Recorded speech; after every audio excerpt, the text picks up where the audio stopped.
તો આ જે બિલ છે ને યુજીસી એક્ટ 2026 એનો જે મુખ્ય ઉદ્દેશ છે એ જે આ ગેજેટની જ આપણે કોપી કરી અને એમાંથી જે આપણે જોઈએ તો ધર્મ, જાતિ, લિંગ, જન્મસ્થળ, દિવ્યાંગતા એટલે કે ના આધારે ખાસ કરીને અનુસૂચિત જાતિ એસસી, અનુસૂચિત જનજાતિ એસટી, સામાજિક અને શૈક્ષણિક રીતે પછાત વર્ગો એટલે કે ઓબીસી, આર્થિક રીતે નબળા જે ઈડબ્લ્યુએસ કહીએ તો અને દિવ્યાંગો, આને વિરુદ્ધ જે કઈ ભેદભાવ નાબૂદ કરવો એ આનું મુખ્ય ઉદ્દેશ્ય છે આ બિલને. અંગ્રેજીમાં ત્યાર પછી લખ્યું છે કે બિલ આજે એની કમિટી બનાવવાની અને એક કમિટી છે એક કમિટી આનું નક્કી કરશે. તો એક કમિટીની અંદર કોણ કોણ રાખવાને એ બહુ અગત્યની વસ્તુ છે કે કોઈ પણ એની સાથે અન્યાય થાય તો ફરિયાદ કોને કરશે? આ કમિટીને. તો કમિટીમાં કોને રાખવાનું? તો સૌથી પહેલા સંસ્થાના વડા હોદ્દેદાર, મને યુનિવર્સિટી હોય તો કે એના વીસી, કોલેજ હોય તો એના પ્રોફેસર મીન્સ કે પ્રિન્સિપાલ. તો મોટા ભાગે જે યુનિવર્સિટીના વીસી હશે એ તો મોટા ભાગના તમે જોજો તો સવર્ણ જ છે. એવી રીતે પ્રોફેસરો જે પ્રિન્સિપાલ હશે એ પણ મોટા ભાગના સવર્ણ ક્લાસના જ હશે. ત્યાર પછી 3 બીજા પ્રોફેસરો એટલે કે જે વરિષ્ઠ ફેકલ્ટીના જે 3 પ્રોફેસરો. હવે એમાં કે એસસી એસટી ઓબીસી ના લેવું ફરજિયાત નથી, પણ એ સામાન્ય રીતે એ પણ સવર્ણ હોઈ શકે. ત્યાર પછી શિક્ષક સેવાનો સ્ટાફનો કોઈ સભ્ય એટલે કે રજિસ્ટ્રાર છે કે યુનિવર્સિટીમાં કે કોલેજમાં નોકરી કરતા હોય એવા કોઈ. અને ત્યાર પછી આવશે એનજીઓ એટલે કે સમાજમાં જે એનજીઓ ચલાવતા હોય એના પ્રતિનિધિ, 2 પ્રતિનિધિ. પછી 2 વિદ્યાર્થીઓ કેવા? તો કે રમત ગમતમાં અને શ્રેષ્ઠ માનો કે એનું શિક્ષણનું પ્રદર્શન કર્યું હોય તો એમાં જે હોય. તો આમાં એકે જગ્યાએ એવું નથી કે એસસી એસટી ઓબીસી ને રાખવા. અને છેલ્લે છે એના સંયોજક તરીકે એક સચિવ, એના સભ્ય સચિવ. આવી રીતે કુલ 10 જણાની કમિટી બને. અને એક કમિટીમાં એક મહિલા, એક વિકલાંગ અને એક એસસી અને એક એસટી અને એક ઓબીસી એ હોવા જરૂરી છે.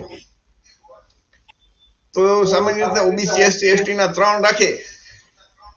વિકલાંગ તો એ બની શકે ને કે એ તો હોય એ સવર્ણ પણ હોઈ શકે ને. તો આવી રીતે કમિટી બને અને એની સામે ફરિયાદ કરવાની. તો મોટા ભાગના તમે જોવો તો બધા સવર્ણો હશે અથવા તો બહુમતી સવર્ણો હશે. અને એસસી એસટી ઓબીસી કે જે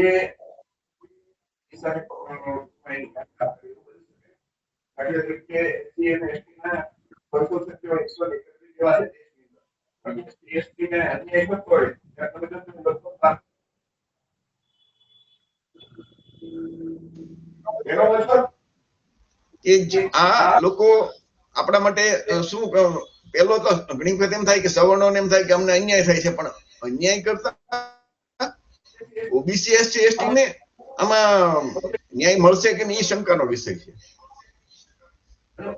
ઉપરાંત સવર્ણ લોકો છે તો એના તો ઈડબ્લ્યુએસ વાળા તો અંદર આવી જ જાય છે. બીજું મહિલાઓ છે તો મહિલા કોઈ એવું નથી કે એસસી એસટી ઓબીસી ની કોઈ પણ મહિલા ની સાથે અન્યાય થાય તો એ ફરિયાદ કરી શકશે. એવી રીતે આખો તમે બિલ જોવો તો બિલ ની અંદર ક્યાંય એવું નથી લાગતું કે એ એસસી એસટી ઓબીસી ની ફેવર કરે છે. પરંતુ અત્યાર સુધીના જે બિલ હતા કે 2012 સુધી અગાઉના જે કાયદાઓ હતા ને એ કાયદાની અંદર ઓબીસી નો સમાવેશ નહોતો, એસસી એસટી નો તો હતા જ. પહેલી વખત એવું લીધું કે આ કાયદાની અંદર ઓબીસી ને સમાવ્યા. હવે ઓબીસી ને સમાવ્યા ને તો એના કારણે દેશનો મોટો ભાગ 60-65% વસ્તી ધરાવતો ઓબીસી અંદર આવી જાય. એટલે કે ઓબીસી એસસી એસટી માં એકતા થાય અથવા તો એને ન્યાય મળે. તો એ કદાચ પસંદ ન હોય એવું લાગે છે. તમે જુઓ ને તો સતત જે અન્યાય થાય અથવા તો ભેદભાવ થાય તો એ વર્ષનામાં તમે જુઓ ને તો 2019, 20, 21, 22, 23 એમાં વધારો થતો જાય છે 118% જેવો. તો આ આપણા લોકોએ સમજવાનું છે. ખરેખર એ સવર્ણો વિરુદ્ધ કઈ દેખાતું નથી. અને અત્યાર સુધીમાં સવર્ણની સાથે એ તો મને સવર્ણ કોઈ બ્રાહ્મણ કે વાણિયા કે ક્ષત્રિય જાતિને આધારે કોઈ ભેદભાવ થતો હોય એવું ક્યારેય તમને નહીં જોવા મળે. એ સ્વાભાવિક છે. ઉપરાંતમાં તમે જો તો સવર્ણના લોકો આમ કથાકાર હોય એ પણ અત્યારે એમ કે બિલનો વિરોધ કરવા માંડ્યા છે. ખરેખર તો યુજીસી નો રિપોર્ટ એમ કે છે કે આમાં ભેદભાવમાં 118% વૃદ્ધિ થતી રહી છે. તમે જો ગુજરાતની અંદર પણ આવા બધા આઈઆઈટી બધા વિરોધ કરવા માંડ્યા છે. આ તમે પોસ્ટર તમે જોશો ને કે આ સામાજિક ન્યાય આપવા માટે જે બંધારણમાં લખ્યું છે આમુખમાં, તો જયારે એનું અમલીકરણ કરવા માટે એક કાયદો બનાવે તો તમે જો તો જે સવર્ણ લોકો જે પોતાને ખાસ કરીને સવર્ણમાં તમે જુઓ ને તો 15% વસ્તી જેવી હશે જે જાતિયાત આધારિત વસ્તી ગણતરી યુપી અને બિહાર અને તેલંગાણામાં થઈ, તો જનરલી 15% સવર્ણો થાય. હવે એમાં તમે મુસ્લિમોને બાદ કરી નાખો તો હિન્દુ સવર્ણો કેટલા હશે? 10% જેવા. તો એ લોકો જ બહાર નીકળે છે કે મુસ્લિમો તમને કઈ વિરોધ કરતા હોય દેખાશે નહીં કે. તો આ જે પ્રોફેસર લક્ષ્મણ યાદવ છે ને એમના પણ વિડીયો સરસ મજાના બનાવ્યા છે. શંભુકુમાર સિંહ એમના પણ આના ઉપર વિડીયો બનાવ્યા છે. તો આ લોકોને જે સવર્ણોનું કહેવાનું છે કે ભાઈ કોઈ પણ સબૂત વગર સીધું એમ કે આમ સજા થઈ જશે ને આમ થઈ જશે, એવું કઈ નથી. આ જે કમિટી બની છે ને, કમિટી પેલા તો જોશે ખરેખર સાચું છે કે નહીં અને પછી એના ઉપર પગલા લેશે.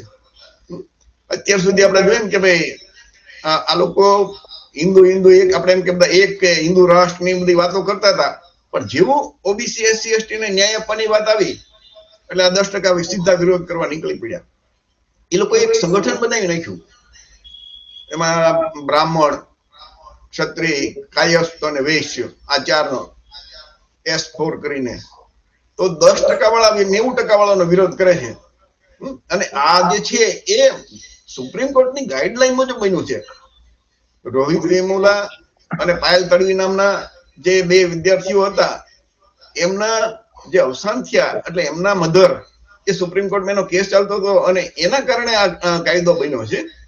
તો અત્યાર સુધી જાતિ આધારિત વસ્તી ગણતરી રોકવા માટે આ શા માટે બન્યું છે તો પ્રોફેસર લક્ષ્મણ યાદવ એમાં સરસ મજાનું એ કહે છે કે કદાચ ચૂંટણી માટે આ બધું હોય તામિલનાડુ અને કેરળની. બીજું સવર્ણો સાથે તો અન્યાય થતો નથી. NFS પછી આવું જે આપણી છે આવી બધી જે અન્યાય થતો હોય એના સામે ક્યાંક તો ઓબીસી એસસી એસટી રક્ષણ મળશે. ઓપન ઇન્ટરવ્યુમાં મોકિંગ ઇન્ટરવ્યુમાં જે આપણને માર્ક નથી આપતા એમાં પણ કદાચ ક્યાંક રક્ષણ થઈ શકે અથવા તો અન્યાય થતો હોય તો આપણા લોકો ફરિયાદ કરી શકશે.